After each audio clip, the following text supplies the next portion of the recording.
the psychology of the voice inside your head. Have you ever been completely alone? No one around, no conversation happening, no phone call, no music, no distractions. And yet, somehow, you are still talking? Not out loud, not necessarily, but inside your head, a running conversation, a question, a comment, a memory, an argument, a future scenario, a voice narrating your life as it unfolds. Maybe you're walking down a street and suddenly start replaying a conversation from 3 years ago. Maybe you're lying in bed, imagining what you'll say tomorrow. Maybe you're reliving an embarrassing moment that everyone else has forgotten. Or maybe you're explaining something to yourself that nobody even asked. The strange thing is that most people do this every single day. In fact, many people spend more time talking to themselves than talking to anyone else. And yet very few stop to ask an obvious question. Why? Why is there a voice inside your head at all? Why do humans constantly talk to themselves? And perhaps the strangest question of all, if you're talking to yourself, who exactly are you talking to? At first glance, self-talk seems like an odd psychological habit, something harmless, something random, something that just happens. But according to psychology, self-talk may be one of the most important abilities the human mind possesses, because that voice inside your head isn't simply making noise.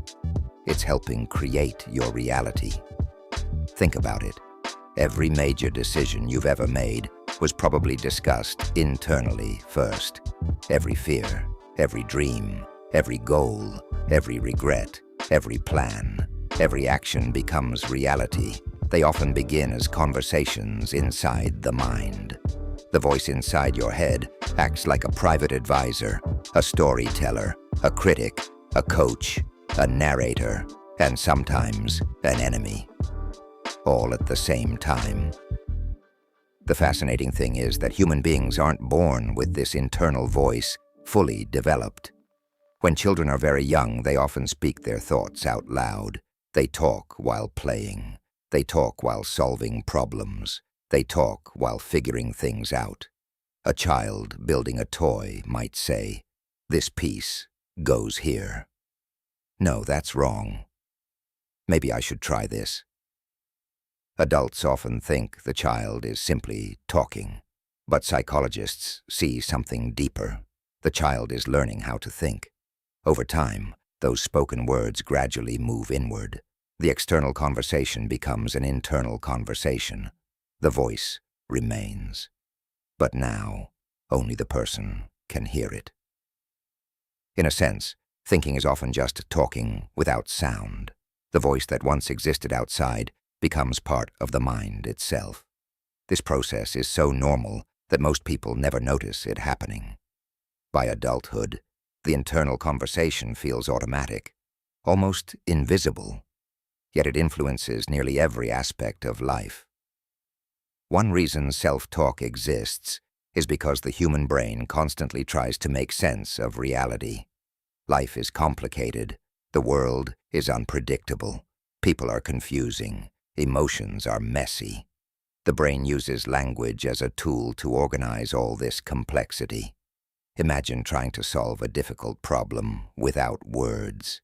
Imagine planning your future without language. Imagine trying to understand your emotions without describing them internally.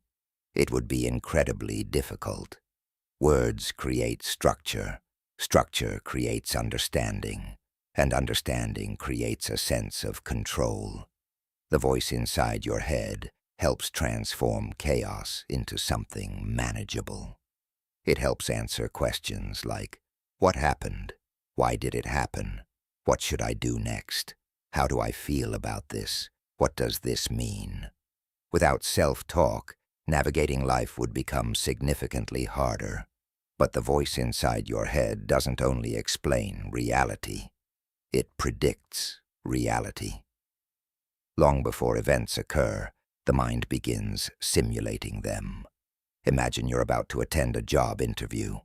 Before you even enter the room, Your brain has probably already imagined dozens of possible outcomes. What if they ask this? What if I say that? What if something goes wrong?